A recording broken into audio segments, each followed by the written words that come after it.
지금부터 2부 진행을 하도록 하겠습니다.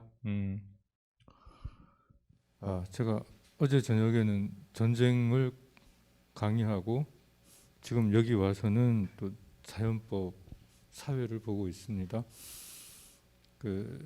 앞에서 우리 원장님께서도 말씀하셨는데 현대 사회가 복잡해지다 보니까 우리가 지금 다루고 있는 게 굉장히 다양해져 있죠.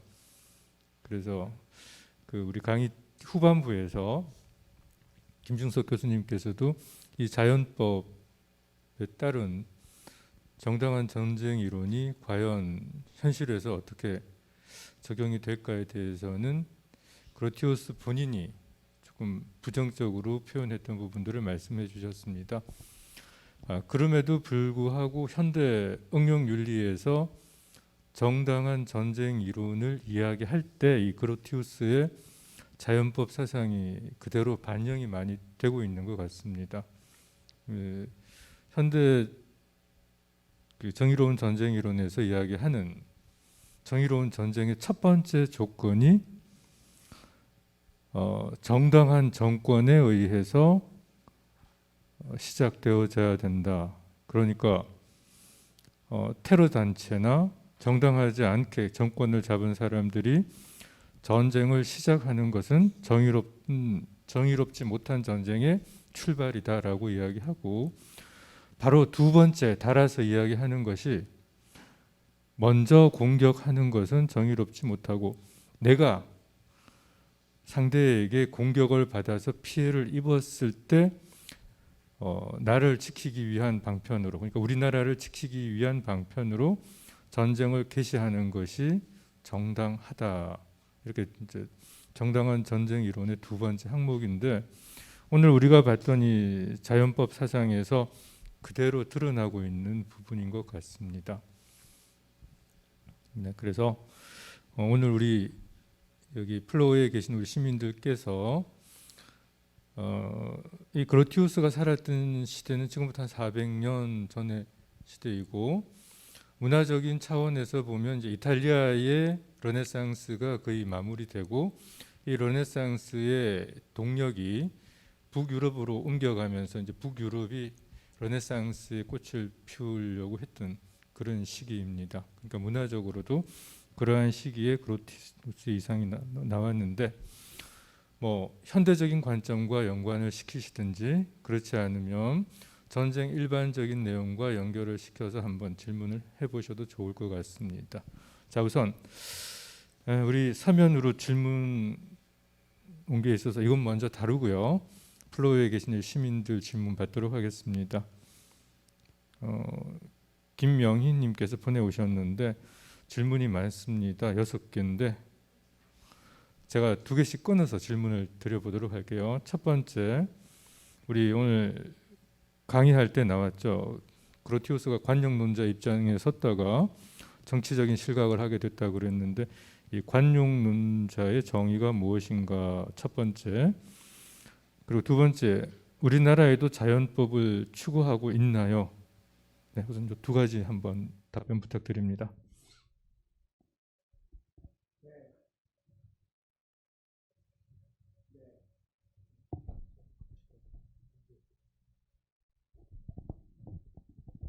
네, 관용론이라고 하는 거에 대해서 뭐 제가 일반적인 정의를 드릴 수는 없을 것 같고요. 일단 그로티우스가 뭐 종교 분쟁에 얽혀서 투옥당하고 이제 뭐 망명까지 하게 됐다라고 하는 그 맥락에서 말씀을 드리면은 그로티우스가 지지했던 아르미니우스 파의 이제 주장은 아까 잠깐 제가 말씀드린 것 같은데, 그러니까 그러니까 칼비니즘의 소위 말하는 소위 말 예정설이라고 보통 얘기를 하죠. 우리가 어떻게 보면 우리의 기독교인의 어떤 기독교인이 이제 사후에 뭐 구원을 받을 것인가 안 받을 것인가라고 하는 것은 이미 다 어떻게 보면은 그 사람이 태어나기 전에 이미 결정이 돼 있다라고 하는 예정설을 조금 완화한 게 이제 아르미니우스파의 주장이었던 것 같습니다. 그리고 그렇게 되는 경우에 그 아르미누스파의 주장이 소위 말하는 이제 그 칼빈이즘이 이제 그렇게 반대했던 그 가톨릭의 어떤 주장으로 이제 그 조금 근접하는 부분이 있기 때문에 아마 그래서 이제 그 이 관용론이라고 하는 그러니까 관용론이라고 하는 그런 표현이 쓰였던 것 같고요.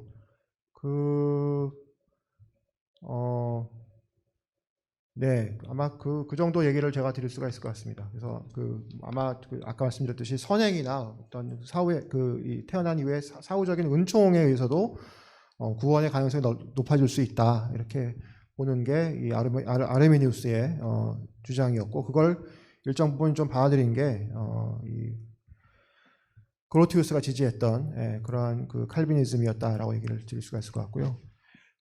우리나라도 자연법을 추구하고 있나요?라고 하는 질문 굉장히 어려운 질문인 것 같습니다. 일단 아까 제가 자연법이 특히 국제 문제에서 자연법이 무엇인가라고 얘기할 때 가장 쉽게 떠올릴 수 있는 게 인권이라고 말씀드렸는데 국제 인권이겠죠. 국제 인권이라고 말씀드렸는데 국제 인권의 문제에 이제 한국이 어떤 태도를 취하느냐 아마 거기에 의해서 이제 한국이 과연 자연법을 추구하고 있는지 그렇지 않은지가 아마 결정이 될 수가 있을 것 같고요. 이건 이렇다 저렇다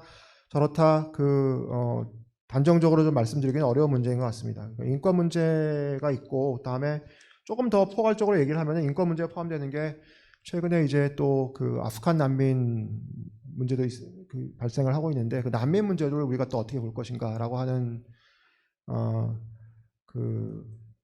거기에 대해서 우리가 어떤 태도를 취할 것인가라고 하는 점에 의해서도 우리나라도 자연법을 추구하고 있나요라고 하는 문제에 대한 대답이 좀 결정이 될 것 같습니다.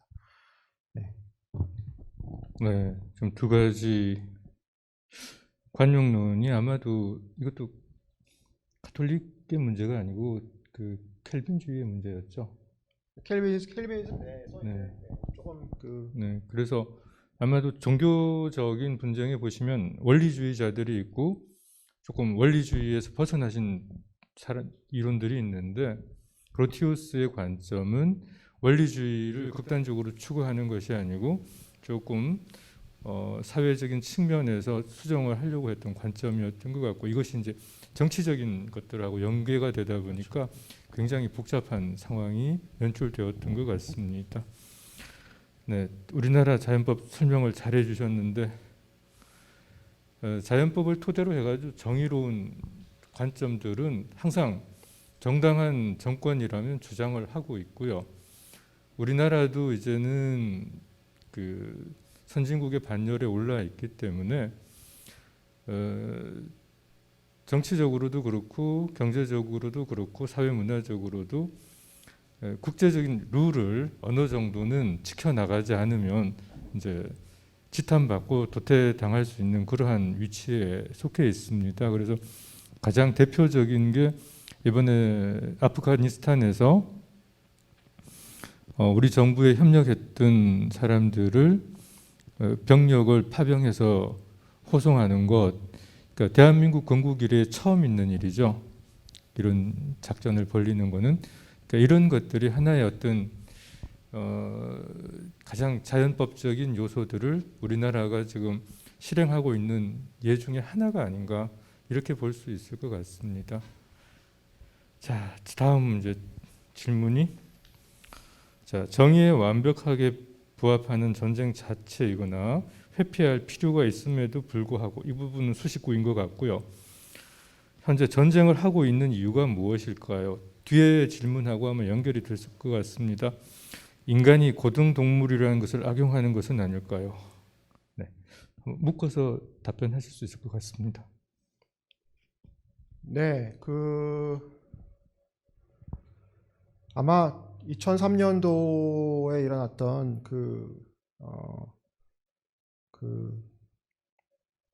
이라크 전쟁을 우리가 한번 생각해 볼 필요가 있을 것 같습니다. 이라크 전쟁 누가 봐도 사실은 미국이 테러리즘을 뿌리 뽑겠다는 이유 때문에 먼저 이제 이라크를 공격을 한 것이고, 그런 점에서 오직 자기 방어만이 먼저 침해를 당했을 때 그것을 반격하기 위해서 하는 전쟁만이 그 정당하다라고 하는 그 정전론에 아주 그 정반대되는 그런 전쟁이었고, 따라서 정의로운 전쟁의 관점에서 보면은 전혀 정당화될 수 없는 그런 그 전쟁이었는데, 그럼에도 불구하고 그 미국은 여러 가지 논리를 동원을 해서 그 자신들의 전쟁이 그 정의로운 전쟁이었다 이렇게 이야기를 하고 있고요. 그 첫 번째 논리는 그거였습니다. 그러니까 기본적으로 자신들이 하고 있는 전쟁이 일종의 예방 전쟁이다. 그러니까 미국에게 그 형체가 정확하게 파악이 안 되는, 형태가 정확하게 파악이 안 되는 그런 보이지 않는 적들이 지금 미국을 노리고 있기 때문에 앉아서 당하는 것보다 먼저 우리가 적을 찾아 나서서 선제적으로 이제 그 위협을 제거하는 게 필요하다라는 그런 주장을 했고요. 그래서 그 예방 전쟁이라는 논리를 내세웠는데, 예방 전쟁도 미국의 주장에 따르면 일종의 방어 전쟁이다 이런 얘기를 했었습니다. 네.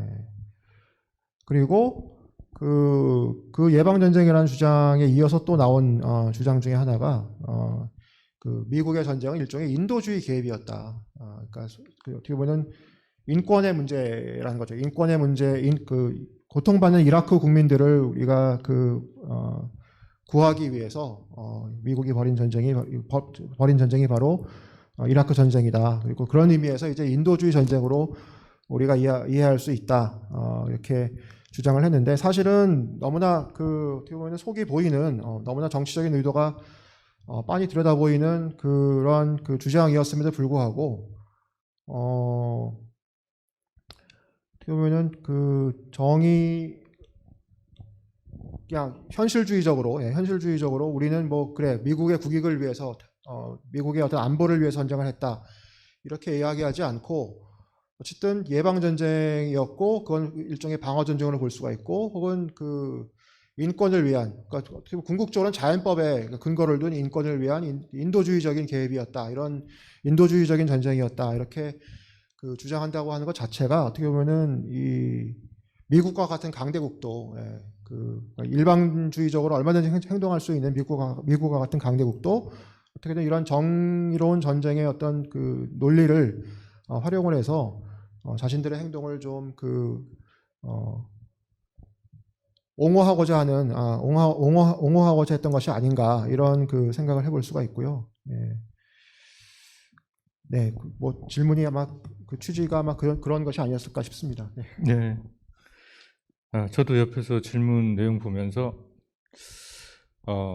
과연 인간이 고등 동물이라는 것을 악용해서 전쟁을 하는 것이 아닌가. 그것보다 제가 흘려들은 말 중에 지구상에 인류가 등장하고 나서 전쟁이 존재하지 않은 날은 한 9일 정도밖에 되지 않는다.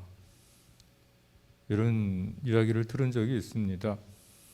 그러니까 적어도 역사시대 이후 5,000년 동안 인류에게 전쟁이 그친 날은 거의 없다라고 보면 맞다라는 얘기죠.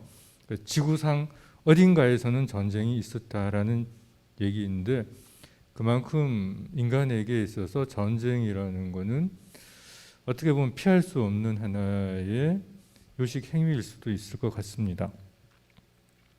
그런데 고대 사회 같은 경우는 전쟁이라는 게 굉장히 잔인한 부분들이죠. 앞에서 뭐 전쟁 프로에 대한 예우 문제, 그 다음 노예 문제, 이런 이야기들이 강연 중에 나왔는데, 원래 전쟁은 우리 마을에서 다른 마을에 전쟁을 하고 이겼으면 어떡하나요? 진 쪽에 모든 것을 취하는 겁니다. 그 사람들은 노예로 부리거나 팔고 재물은 내 걸로 가지는 게 전쟁의 출발이었는데, 이제 문명화되면서 이런 것들이 점점점 정화되기 시작해서 오늘날 전쟁 프로들을 노예로 판매하거나 이렇게 하면은 큰일 나죠. 그래서 어느 정도 이제 법으로 이런 것들을 규제하는 그런 시기가 좀 되어가고 있는 것 같고요. 방금 미국의 예를 들어주셨는데, 초강대국인 미국도 전쟁을 하려고 할 때 그냥 함부로 못 한다는 얘기죠. 국제 연합이나 다른 국가들의 눈치를 봐야 되고, 그 눈치를 본다는 건 뭔가 하면 우리의 전쟁은 정의로운 전쟁이다라는 주장을 정당화시키려고 전쟁을 하기 전에 미리 사전 포석을 하고 전쟁을 시작을 합니다. 이제 이런 의미에서 보면 이제 20세기 후반 2차 세계 대전을 경험하고 나서 전쟁을 치르는 것에 있어서 이런 어떤 정당한 전쟁이라는 대한 생각들이 어느 정도는 이제 정립되어지는 그런 시기인 것 같습니다. 물론 이제 표면적으로 그렇다는 얘기고, 이 전쟁의 이면은 또 추악한 부분들이 분명히 자리하고 있죠. 그렇지만은 20세기 이후부터는 이 전쟁이라는 것이 적어도 드러나는 측면에서는 어떤 이런 자연법적인 토대를 한 정의로운 전쟁의 이론을 지켜가려고 노력을 하는 것 같습니다. 그 손자병법 1장이 시계편인데 첫 문장이 전쟁은 나라의 운명을 결정하는 중대한 사항이기 때문에 함부로 결정해서는 안 된다, 이렇게 시작을 합니다. 그래서 인류사가 점점 발전하는 과정에서 전쟁이라는 것이 이제 그만큼 규제를 받고 또 어떤 절차들을 거치려고 노력을 하는 방향으로 나가는 것 같습니다. 그렇다고 해서 전쟁의 어떤 폐해가 줄어든 건 아니죠. 여기 정의로운 전쟁 이론에 보면 먼저 맞고 시작해야 정의롭죠. 근데 원자 폭탄은 맞으면 시작할 힘이 없어집니다.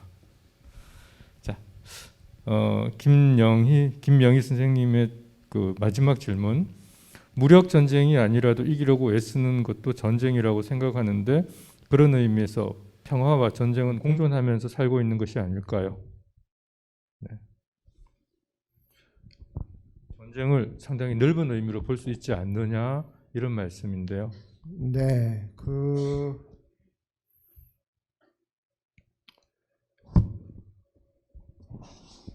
근데 지금 말씀 주셨듯이 20세기 중반 이후에 그 상황이 뭐 일부 역사학자들은 뭐 사실은 뭐 수천 년 전의 인류의 어떤 그 인류가 전쟁을 하던 인류의 모습과 지금의 인류의 모습이 거의 그 변한 것이 없다, 이렇게 이야기들을 하기도 하지만, 그 어떻게 보면 전쟁은 인간의 유전자에 박혀 있는 것이기 때문에, 전쟁 유전자라는 게 있기 때문에 그 전쟁을 근원적으로 없애는 것은 불가능하다, 이렇게 이야기를 하지만, 그 적어도 제가 생각하기에는 20세기 이후, 20세기 중반 이후, 그러니까 1차 세계대전, 2차 세계대전 이후에 세계의 어떤 전쟁의 어떤 역사를 보면은 어쨌든 지금 사회자님께서 말씀 주셨듯이 그 전쟁의 어떤 강도와 어떤 잔인함, 그런 것들을 좀 어떻게든 자제하고 절제하려는 움직임이 계속 그 확대되는 것이 아닌가, 이런 생각을 좀 해봅니다. 그러니까 뭐 100% 낙관할 수는 없지만, 그래도 여전히 조금씩 개선되는 부분이 있다. 특히 물론 이것은 어떻게 보면은 갑자기 국가들이 자연법을 준수하거나 어떤 이 국가들이 정책을 결정한 데서 도덕적이 되거나 이런 결과는 아니지만, 워낙 전쟁이 만약에 특히 강대국 간의 전쟁이 발발을 했을 때 그 피해가 너무나 막대하기 때문에 최근의 어떤 상황은 이제는 강대국 간의 전쟁은 더 이상 가능하지 않은 거 아닌가, 그런 시대가 된 것이 아닌가라는 생각도 해볼 수 있는, 물론 그것은 어떻게 보면은 그만큼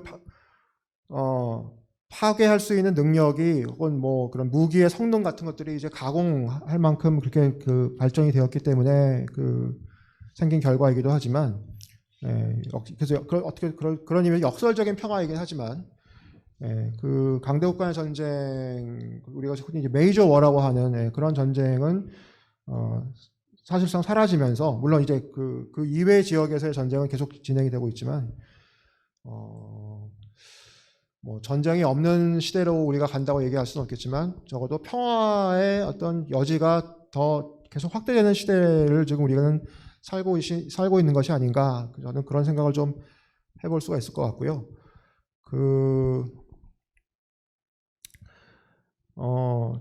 지금 뭐 미국과 중국 간의 전략 경쟁 얘기를 하면서 일부에서는 뭐 투키디데스 트랩이니 이런 얘기를 하고, 그래서 미국과 중국이 저렇게 계속 부딪히다가는 언젠가는 정면으로 충돌하는 날이 올 것이다, 이렇게 얘기를 하고 있고, 그 와중에 한국은 또 SLBM이나 뭐 항공모함 같은 그런 첨단 무기들을 개발을 해서 북한에 대해서뿐만 아니라 이제 뭐 중국과 일본에 대해서도 나름 입지를 굳히겠다, 뭐 이런 여러 가지 정말 전쟁에 대비하는 여러 가지 이 조치들을 움직임들을 보이고 있는데,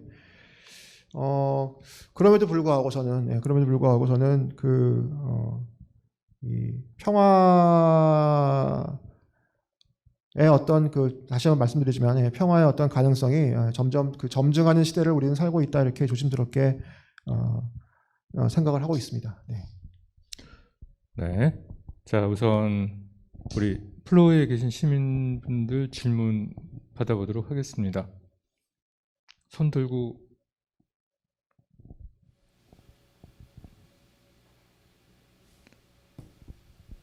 네, 아직 없으신가요? 그러면 질문을 네.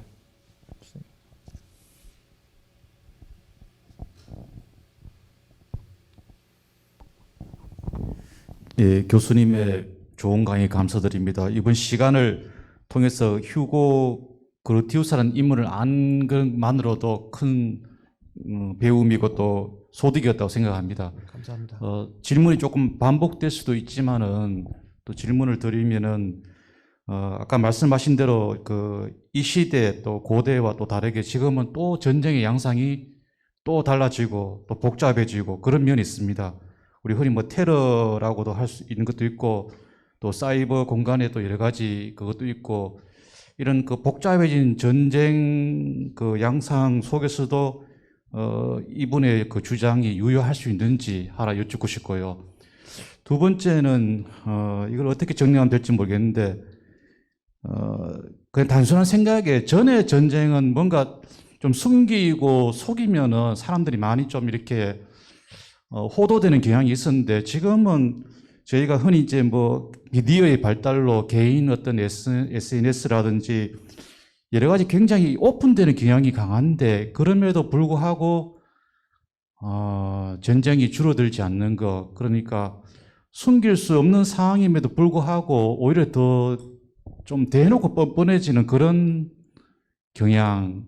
예를 들어서 우리가 뭐 미얀마 사태 이런 것도 뻔히 어떤 사실을 보이는데도 그런 걸 대놓고 부정한다든지, 또는 여러 가지 뭐 테러라든지, 물론 이제 드물게 얼마 전에는 미국은 또 자신들의 오폭입니까? 오폭을 인정하고 사과하는 일도 있었습니다만, 그런 건 아주 명명백백하니까 이제 드물게 그 있는 거고, 우리 단순 생각에는 굉장히 세상이 오픈되고 소통이 되면은 이런 게 줄어들 것 같은데, 오히려 이런 것이 줄어들지 않고 더 늘면서 왜 이럴까, 그런 생각이 드는데, 이건 또 어떻게 생각하시나 한번 여쭙고 싶습니다.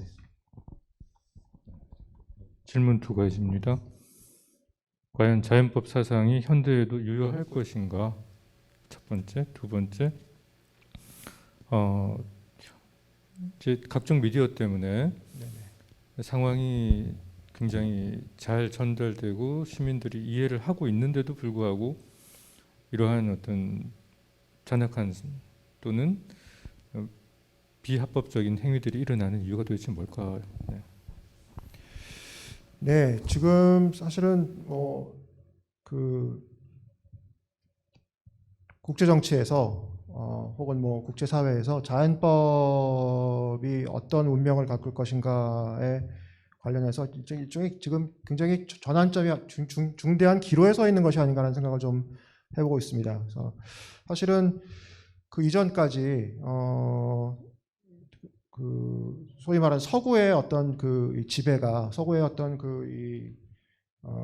지배적인 어떤 위치가 유지되는 동안에는 자연법이라고 하는 것이 비록 서구에서 이제 기원한 어떤 그런 사상이지만, 이것이 보편 타당한 것으로 이제 받아들여지는 경향이 있었고, 뭐 그 비서구 국가들은 그것을 어떻게 보면은 한편으로는 이게 서구의 개념이기 때문에 좀 부당하다라고 우리에게는 적용이 되는 게 아니다라고 생각을 하면서 다른 한편으로는 이게 어쨌든 서구가 주도하는 세계에서 국제 규범이기 때문에 우리는 받아들일 수밖에 없다 이런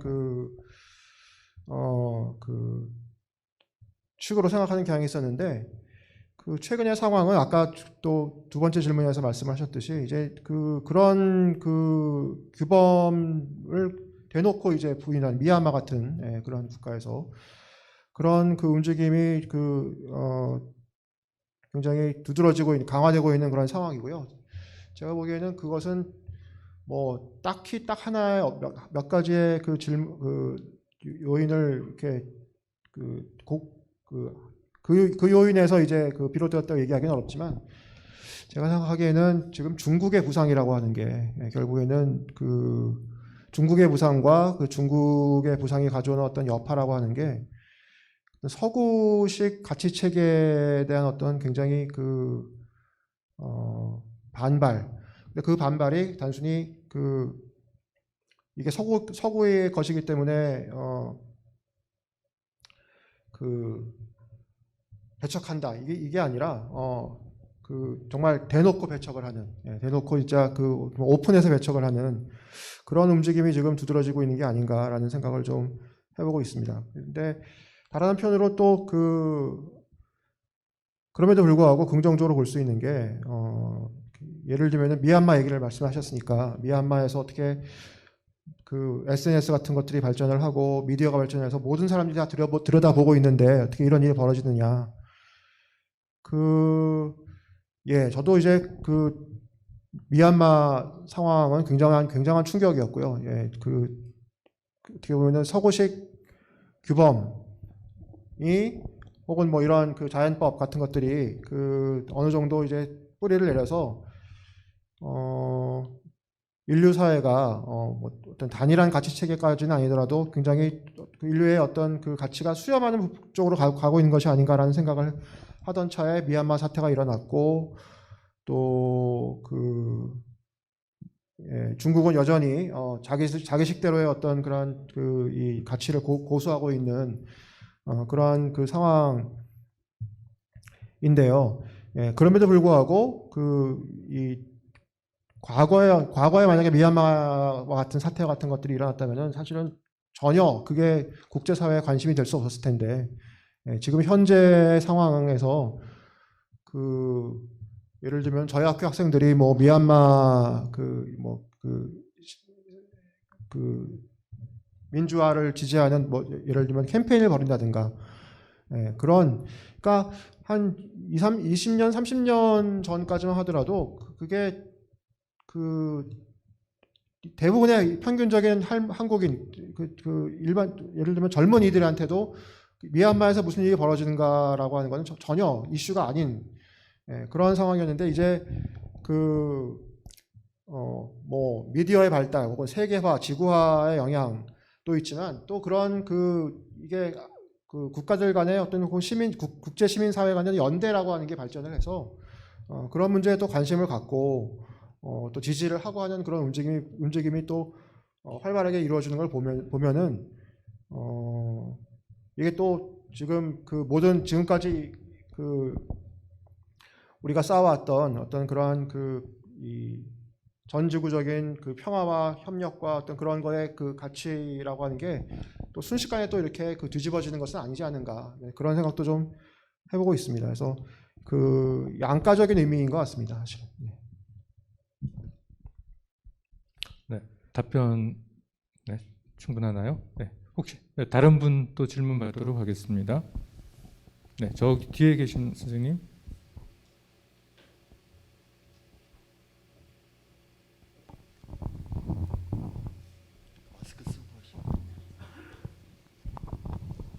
전 강의 잘 들었습니다.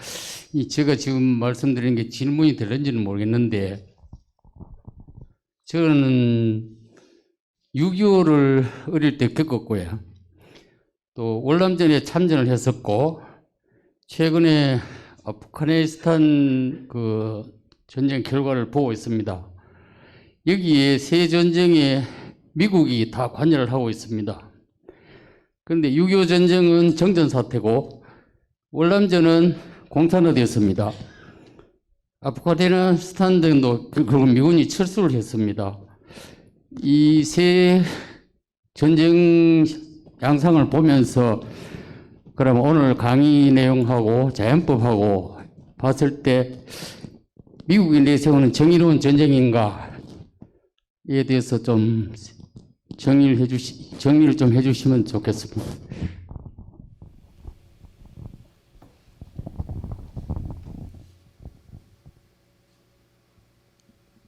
네, 그 한국 전쟁과 그다음에 베트남 전쟁 그리고 아프가니스탄 전쟁을 말씀을 해주셨는데 그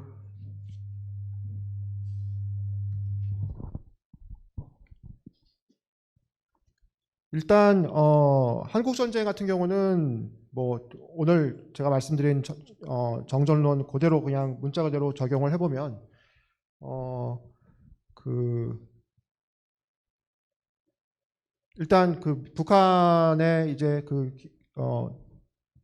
남침이 있었고요. 예, 남침이 있었기 때문에 거기에 대한 어떤 그 자기 방어의 어떤 의미에서 그 한국이 대응을 한 것은 당연히 정당한 대응이었고, 예, 한국의 대응만 가지고는 부족하니까 미국이 이제 그 한국을 지원해서 도와준 것도 역시 그 정당한 지원이었다라고 얘기를 할 수가 있을 것 같습니다. 그리고 뭐 또 덧붙여서 말씀드릴 수 있는 거는 그 한국 전쟁의 결과가 물론 이 정전으로 끝이 나긴 했지만, 휴전으로 끝이 나긴 했지만 사실은 베트남 전쟁이나 아니면은 그 아프간 전쟁하고는 좀 상황이 그 케이스가 다른 게 아닌가라는 생각을 해보는 게, 한국 전쟁 같은 경우는 어쨌든 뭐 휴전이라고 하는 것은 뭐 적어도 비겼다는 의미고요. 예, 그리고 그 이후에 한국의 어떤 발전 상황을 보면 미국의 개입이 결코 이렇게 그 베트남 전쟁이나 아니면 아프간 전쟁처럼 이렇게 헛된 것은 아니었다라는 그런 생각을 해볼 수가 있을 것 같습니다. 그리고 그 베트남 전쟁 같은 경우는 어떻게 보면 이 세 전쟁 중에서는 제일 그 정당성이 떨어지는, 미국의 입장에서 봤을 때 그런 그 전쟁인 것 같고요. 뭐 미국으로서도 뭐 물론 할 말이 있겠죠. 예, 그 공산화를 막기 위해서 만약에 베트남이 공산화되면은 일종의 도미노 현상 때문에 일어나서 동남아시아와 아시아 혹은 뭐 비서구권이 이 공산화의 어떤 그 도미노가 일어날 것이다 이렇게 생각을 했고, 그래서 미국이 개입한 측면이 있는데 뭐 그런 그 주장의 설득력이 그렇게 크지는 않다고 보여지고요. 그래서 그 베트남 전쟁 같은 경우에는 그 확실히 문제가 있는 그러한 개입이었다. 이렇게 굳이 이제 새 전쟁을 비교하자면 그렇게 말씀드릴 수 있을 것 같고요. 그 아프가니스탄 전쟁 같은 경우에도 뭐 결과적으로는 뭐 저도 이렇게 아프가니스탄을 쉽게 포기를 하고 그다음에 그 거의 20년 가까이 벌인 전쟁을 벌였음에도 불구하고 그렇게 또 짧은 시일 내에 그 탈레반 정권이 그 세력을 회복하는 것에 대해서 굉장히 놀랐는데요. 예. 결과적으로는 뭐 어떻게 보면 미국의 그 실패, 아주 비참한 실패라고 얘기를 할 수가 있겠지만, 그 애초에 미국이 그 아프간 전쟁을 시작한 것은 뭐 물론 저희가 그 정확한 증거를 일일이 다 확인할 수 없겠지만 적어도 미국의 주장에 따르면, 그리고 사실은 그 미국의 주장이 상당히 그 사실에 가까운 것으로 보입니다. 미국의 주장은 그 9.11 테러를 일으킨 그 알카에다라고 하는 그 테러 집단을 뭐 보호해주고 있던 그 근거지를 제공해주던 그 세력이 탈레반이었고, 그 탈레반에 대한 어떤 공격은 어떻게 보면 그 미국의 입장에서 보면 일종의 자기 방어로서의 어떤 전쟁이었다라는 측면도 분명히 있는 것 같습니다. 아까 말씀드렸던 이라크 전쟁은 그런 식으로 정당화되기 어려운데, 그에 반해서 아프간 전쟁 같은 경우에는 분명히 그런 식으로 그 정당화될 수 있는 부분이 있다라는 생각이 들고요. 다만 이제 워낙 미국이라고 하는 국가의 그 이 군사력과 탈레반의 군사력이 비대칭적이기 때문에 이게 과연 정당한 전쟁이었느냐 이런 의심이 드실 수가 있는데 그 최초의 시작의 시작의 이유는 지금 말씀드린 그 이 정당한 전쟁의 목적이 아니었나 그렇게 생각하고 있습니다. 네. 자, 일단 잠시만요. 질문 있는 분 다 한번 손 들어 주시겠습니까? 제가 순서를 정해서 질문을 받도록 하겠습니다. 지금 한 분만 계신가요? 네, 그럼 오늘 이 강의의 마지막 질문으로 받도록 하겠습니다. 예, 오늘 강의 잘 들었습니다. 예. 오늘 연재가 자연법으로 전쟁을 규제할 수 있는가 이런데 그 제목을 보면은 자연법으로도 전쟁을 규제할 수 가능성이 있다 이런 것을 내포하고 있다고 보는데요. 제가 생각하기로는 자연법이 양심 범주에 속하는 거로 생각되는데 과연 그러면 어떻게 자연법을 확대 해석해야지 전쟁을 규제할 수 있는 가능성을 찾을 수 있을까 그런 의문이 생겼습니다. 거기에 대해서 좀 네. 부탁합니다. 자연법으로 전쟁을 제어할 수 있는 가능성이 어디에 있을까? 예, 그 사실은 자연법이 과연 존재하는가 자체가 사실은 의문이 들 수 있는 부분입니다. 그리고 아까도 잠깐 말씀드렸듯이 그 자연법 사상이라고 하는 게 기본적으로 서구의 사상이기 때문에 어떻게 보면 자연법이 존재하고 그거를 모든 사람들이 세계 모든 서구 비서구 가리지 않고 모든 사람들이 그 자연법을 준수하고 적용해야 된다라고 주장하는 것 자체가 어떻게 보면 서구 중심주의적인 그러한 경향을 요소를 가지고 있는 것도 사실입니다. 그런데 아까 제가 잠깐 말씀드렸듯이 전쟁 목적의 어떤 정당성 제가 말씀드렸을 때 그로티우스뿐만 아니라 서구의 대부분의 이제 그 정전론자들이 한 목소리를 얘기하는 것은 자기 방어로서의 전쟁만이 정당하다라고 이야기를 했는데 어떻게 보면은 그 명제에 대해서 적어도 저는 딱히 반박할 근거를 찾지 못하겠다라고 하는 게 어떻게 보면은 이 자연법의 어떤 힘이 아닐까라는 그런 생각을 좀 해봤습니다. 그래서 물론 이제 그 자연법으로서의 어떤 그 자기 방어, 정당한 전쟁 목적으로서의 자기 방어를 확대 해석하는 과정에서 여러 가지 이제 문제가 발생할 수가 있습니다. 예를 들면은 그러면은 아까 얘기했던 예방 전쟁, 미국의 이라크 전쟁을 시작을 하면서 주장했던 예방 전쟁도 자기 방어 차원에서 자기 방어로서의 전쟁으로 우리가 분류를 할 것이냐, 아니면은 예방 전쟁까지는 아니더라도 적의 어떤 공격이 임박해서 이제 우리가 그 적에게 선제 공격에 이점을 주지 않기 위해서 먼저 공격하는 것도 자기 방어로 포함이 될 것이냐. 자기 방어만이 유일하게 이제 정당한 전쟁의 목적이라면은 예를 들면은 인도주의적인 어떤 목적에서 전쟁을 벌이는 것. 아주 일부의 의견이긴 하지만 미얀마에 대한 인도주의 개입이 필요하다, 인도주의적인 전쟁이 필요하다 이런 목소리도 있었는데요. 그 인도주의 개입으로서의 전쟁은 그럼 자기 방어로서의 전쟁과 어떤 관계를 가지느냐, 이제 그런 문제들이 이제 발생을 할 수가 있습니다. 그런 여러 가지 이제 문제들이 있긴 하지만 그럼에도 불구하고 자기 방어라고 했을 때 그게 어떤 뭐라고 할까요? 그러니까 즉자적인 동의를, 상당한 즉자적인 동의를 낼 수 있는 어떤 그런 주장이라고 하는 사실 자체가 어떤 다시 말씀드리지만 자연법의 어떤 존재를 간접적으로 증명하는 그런 것이 아닌가, 그렇게 생각을 해볼 수가 있을 것 같습니다. 네, 방금 김준석 교수님 말씀을 잠깐 첨가하자면 우리 발표문 5페이지에 이렇게 적어주신 부분이 있네요. 자연법의 역할은 각자가 타인의 몫을 존중함으로써 기본적인 사회 질서가 순조롭게 유지되도록 하는 데 한정되는 것이 가장 바람직하다 이렇게 적어 놓으셨는데 지구상에 자연에는 선이 없죠. 경계를 구분하는 이 선은 인간이 그어놨습니다.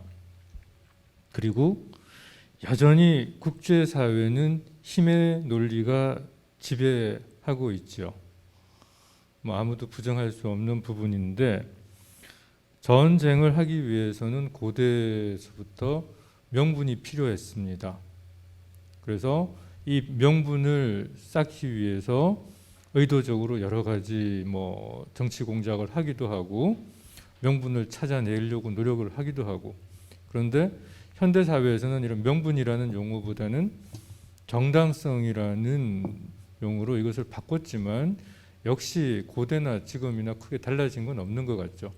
강대국의 힘의 지배가 있고 강대국은 전쟁을 수행하기 위해서 정당성을 확보해야 되고, 그러다 보니까 뭐 한국 전쟁, 특히 우리 6.25 전쟁은 침략이 명백하게 있었고 여기에 대한 대응하는 전쟁이었다라는 정당성이 있었지만, 자, 그 이후의 전쟁들 같은 경우는 전쟁을 수행했던 강대국들의 정당성이 과연 정당할 수 있을 것인가? 전쟁을 수행했던 나라들은 충분한 그 정당성을 확보하기 위해서 다양한 노력들을 하고 전쟁을 시행을 했지만 과연 그것이 그 전쟁의 정당성을 확보해 줄 수 있을 것인가? 이제 이 문제는 우리 김중석 교수님 말씀하신 것처럼 다양하게 지금 논의가 되고 있는 상황이고요. 아마 이 논의의 종착점은 없을 것 같습니다. 강대국이 있고 힘의 논리가 지배되는 이상은. 그래서 이 자연법 사상을 통해서는 그야말로 야수와 같은 인간의 이런 전쟁을 하려는, 또 전쟁을 시도하려고 하는 욕구를 어떻게든지 제어하려고 하는 우리의 노력이 계속 투영되는 하나의 과정이라고 볼 수 있을 것 같습니다. 근데 이제 그나마 다행인 것은 20세기 중반의 전쟁들이 대량 살상을 어떻게든지 피하는 방향으로 행해지려고 하는 건 그나마 이제 이런 정당한 전쟁 이론을 여러모로 추구하면서 목소리를 내는 분들의 힘이지 않나, 이런 생각들은 해봅니다. 네, 시간이 많이 지났기 때문에 자연법으로 전쟁을 규제할 수 있는가, 이 주제로 강의하시고 또 이렇게 토론까지 함께 해주신 김준석 교수님께 큰 박수 부탁드리겠습니다. 네. 다음 시간에는 이제 문학으로 넘어가니까 조금 더 우리하고 밀접하게 관련된 부분들이고 쉽게 접근할 수 있는 영역일 수 있을 것 같습니다. 네, 참여해 주신 여러분 다시 한번 감사드립니다. 오늘 무교철학 인문 포럼 여기서 마치도록 하겠습니다. 감사합니다.